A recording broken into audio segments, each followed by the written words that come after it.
Calvin Ridley is now in Duval. But boy, was it a windy road to get there. Let's quote him as he said, "I fucked up," Ridley wrote on the Players Tribune letter. "I'm here to not sugarcoat anything. In 2021, I made the worst mistake of my life by gambling on football." I hate to question people, but I'm like, damn, that's the worst mistake you made? What was it, a $1,500 bet on football? It was illegal. It cost you, but that's the worst mistake? I digress. Really made the decision to gamble after a month away from the team. You guys remember when he left the team, saying he had to get mental health issues clarified and handled, and he had anxiety, and he was dealing with that. You guys remember that time? Okay, let's go. All right, this is the quote from him. "I just fucked up, period. In a dark moment, I made a stupid mistake. I wasn't trying to cheat the game," Ridley wrote. "I was still just so depressed and angry, and the days were so long. I was looking for anything to take my mind off of things and make the day go by faster. One day, saw a TV commercial for a bed nap, and for whatever reason, that's where I need you to stop. I don't like when people apologize and then they just hide for whatever reason. You know the reason why, because you did it." I digress.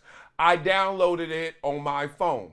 I deposited like $1,500 total, literally just for something to do. I was going to bet like $200 on some NBA games that night, but then I just added a bunch of more games to a parlay. I put the Falcons in on it. I was just doing it to root on my boys, basically. I didn't have any inside information. I wasn't even talking to anybody on the team at the time. I was totally off the grid." Okay. I respect that apology. It's not for me to even judge it, but I respect it because when you apologize, you're doing it for two reasons. One, for you to get over it, for you to heal through it, right? For you to acknowledge your wrongs and say, you know what? This is a process, but now I'm coming out on the other side. That's part one of why you apologize. Part two of why you apologize is for the audience, whoever's receiving it. That does include me, and you want to make sure that they understand you're contrite. Show your level of contrition, that your acknowledgement of it, that, hey, I know I made a mistake, and now I'm ready to move on. There's some parts of that I could beat up and, dissect and really make them look a little different. But I'm glad that he has come to this summation and is not blaming his mental health or anything else anymore. He's actually saying, yo, I messed up and now it's time to move forward. That's great, because we've all made mistakes. And it's crazy because when you make a mistake, immediately you want to do two things. You either want to get away from it and lie about it, or two, you want to blame somebody, something, right? You just can't take the weight of your mistake. Trust me, I have been there. He talks about the pressure to take Toradol, the pressure that he was under to take painkillers, so therefore he can go out there and play when he was misdiagnosed with his foot injury. Well, I was misdiagnosed before with an abdominal wall injury. They told me that I had strained groins. A strained groin, right? One. That turned into two. Oh, you have a bilateral strained groin. This is in San Diego when I started to fall off and come down the hill. I'm like, bilateral strained groins? I mean, it doesn't even sound right, right?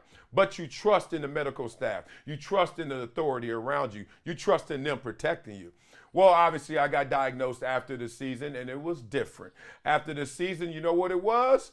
Oh, you have a torn abdominal wall. And after the surgery, the doctor tells me, oh, not only was it torn, it's the worst I've ever operated on, and I've done thousands of these. And I was like, damn, okay. So I've been in that position before, but in that position, I think the moral of the story is, what do you do, right? When you're in a dire situation, when you're in despair, what do you do? In general, I think this world is starting to be a little too empathetic to people in bad situations when there's still good choices to make. Y'all catch that? Because I've been in a bad situation before. That doesn't give me the right and the permission to do anything I want just because I'm down on my luck, just because things are going wrong. And a lot of people are now being too understanding in those moments when I'm like, no. If you still got a breath of life, you still got a chance at success. No matter what that is. It may be a longer road. It may be a windier road, right? You may not even can see the road to even get on to travel. But that is not an excuse. You have to be greater than your greatest excuse. And in the moment, Calvin Ridley realized he failed himself. But now, in a different mindset, showing a different level of his character. Because he's the same dude. Don't act like he became a superhero. Don't act like, oh my God, he's a whole nother person. The same person who messed up, or excuse me, as he said, I fucked up, is the same person now betting on himself to go out there with Trevor Lawrence and get a 1,400-yard season. That's what he's already promised to the Jacksonville Jaguars. We'll see what happens with it. We'll see what he does with it.